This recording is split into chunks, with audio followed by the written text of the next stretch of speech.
রাজ্যে এসআইআর এর কাজ এক প্রকার শুরু হয়ে গিয়েছে বলা যেতে পারে, কারণ সমস্ত জেলা শাসকদের যে ভোটার তালিকা সেই ভোটার তালিকা ম্যাপিং এর নির্দেশ দেওয়া হয়েছে নির্বাচন কমিশনের তরফে। আরও একবার জানিয়ে রাখি, রাজ্যে শুরু এসআইআর প্রক্রিয়া। সমস্ত জেলার নির্বাচনী আধিকারিকদের ভোটার তালিকা ম্যাপিং এর কাজে নির্দেশ নির্বাচন কমিশনের। 2002 এর সঙ্গে 2025 এর ভোটার তালিকা ম্যাপিং শেষ করতে হবে 20 তারিখের মধ্যে। আপনারা জানেন যে খুব সম্প্রতি নির্বাচন কমিশনের সঙ্গে সমস্ত রাজ্যের সিইওদের বৈঠক হয়ে গিয়েছে এবং জানা যায় যে পুজোর পর হয়তো এই এসআইআর এর কাজ শুরু হবে, কিন্তু এসআইআর এর যে প্রক্রিয়া সেটা এক প্রকার শুরু হয়ে গিয়েছে বলা যেতে পারে, কারণ সমস্ত যে জেলা নির্বাচনী আধিকারিক তাদের ভোটার তালিকা ম্যাপিং এর নির্দেশ নির্বাচন কমিশনের। 2002 এর সঙ্গে 2025 এর ভোটার তালিকা ম্যাপিং শেষ করতে হবে 20 তারিখের মধ্যে, তেমনটা জানিয়েছে নির্বাচন কমিশন। সঞ্জু সুর রয়েছে আমাদের সঙ্গে টেলিফোন লাইনে। সঞ্জু, তাহলে কি আমরা বলতে পারি যে এসআইআর এর প্রক্রিয়া এক প্রকার শুরু হয়ে গিয়েছে রাজ্যে? দেখো, প্রক্রিয়াটা শুরু হয়ে গিয়েছিল বেশ কিছুদিন আগে থেকে।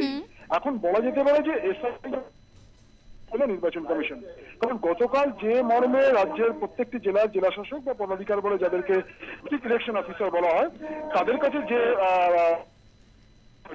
বিজ্ঞপ্তি পাঠানো হয়েছে বা যে চিঠি পাঠানো হয়েছে বা বলা যেতে পারে যে নির্দেশ পাঠানো হয়েছে, সেখানে পরিষ্কার বলে দেওয়া হয়েছে যে 20 তারিখ অর্থাৎ সেপ্টেম্বর মাসের 20 তারিখের মধ্যে সমস্ত ম্যাপিং এর কাজ শেষ করতে হবে। এই ম্যাপিংটা কি করে হবে? ম্যাপিংটা হবে 2002 সালে আমাদের রাজ্যে যে এসআইআর এর কাজ হয়েছিল, সেই এসআইআর এর কাজে যে ভোটার তালিকা ছিল সেই ভোটার তালিকাকে সামনে রেখে 2025 সালের 1/1/2025 অর্থাৎ 2025 সালের জানুয়ারি মাসের 1 তারিখে যে ভোটার তালিকা প্রকাশ করা হয়েছিল সেইটাকে সামনে রেখে, অর্থাৎ এই দুটোকে পাশে রেখে ম্যাপিং করানো হবে।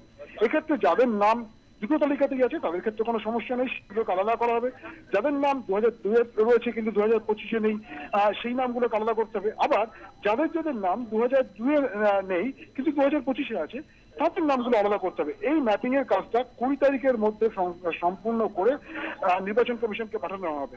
এর মাধ্যমেও তোমাদের জানিয়ে রাখি, ইতিমধ্যেই যেটা নির্বাচন কমিশন বা ইসিআই সূত্রে খবর, দিল্লি থেকে নির্বাচন কমিশনের একটি প্রতিনিধি দল তারা রাজ্যে আসছে 18 এবং 19 তারিখ। তারা বিএলওর সঙ্গে এবং নির্বাচন কমিশনের অন্যান্য আধিকারিকদের সঙ্গে বৈঠক করবেন।